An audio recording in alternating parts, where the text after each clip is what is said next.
As we're kind of starting the new year, we're a few weeks into it and we've got a long year in front of us.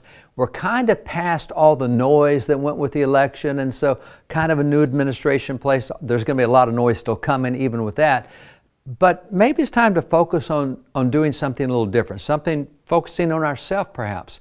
And in doing that, I want to take you back to George Washington when he was first inaugurated president. His first term as president, you had 13 colonies that all been separate. They hadn't been a nation, but now we have a nation. And so all of the 13 states were used to thinking like separate nations, like Poland and France and Germany and Italy. And so to help bring them together, he kind of did a tour across the United States. He traveled to the different states and would talk to people there.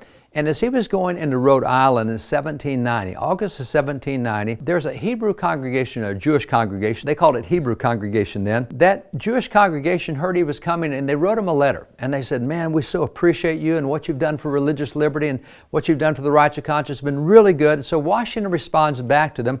And I just want to read two sentences out of the last part of his letter. These two sentences in writing back, and it's to the Hebrew congregation in Newport, Rhode Island. So that's to whom the letter is entitled. And this is what he said. Talking to them, he says, "May the children of the stock of Abraham who dwell in this land continue to merit and enjoy the goodwill of the other inhabitants, while every one shall sit in safety under his own vine and fig tree, and there shall be none to make him afraid. May the Father of all mercies scatter light and not darkness in our paths, and make us all in our several vocations useful here, and in His own due time and way everlastingly happy." So two sentences there, and what is significant about that, in those two sentences, George Washington just cited half dozen different Bible verses.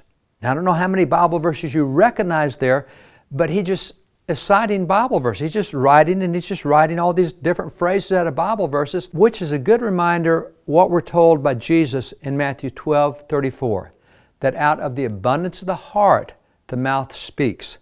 The reason George Washington could write all those Bible phrases down was he had them inside his heart, which meant he was studying God's Word. And that was a characteristic you see with a lot of the Founding Fathers. If you go back and read Patrick Henry's speech on "Give me liberty, give me death," oh my goodness, there's so many Bible phrases he uses there. And the same with Ben Franklin's speech at the Constitutional Convention calling for prayer. Again, Franklin, just verse after verse just coming out of his mouth as he speaks. And this is because those guys did read the Bible. So let me encourage you to read the Bible. Get into it.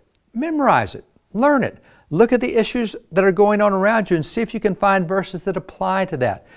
The Founding Fathers and Christians for centuries have believed that you should try to read through the Bible cover to cover at least once a year. Well, we're at the start of the year. This is a good time to start that practice.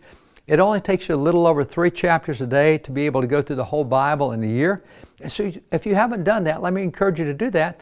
But let me also encourage you, as you find significant verses, stop and memorize those verses. Hide them in your heart, and you'll find that in conversations or in writing or in speaking or whatever, those verses will start coming out of your mouth, and it helps change the way you think.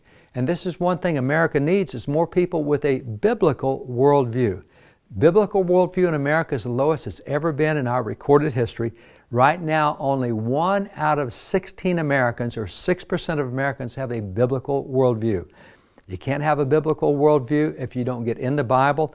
And even a lot of people that go to church assume they have a biblical worldview. They haven't really read the Bible. So let me encourage you to do what the Founding Fathers did. Get in the Bible, learn it, read it, memorize parts of it. It'll change your life. It'll change the lives of those around you. And it'll definitely be something good that contributes to the culture as well.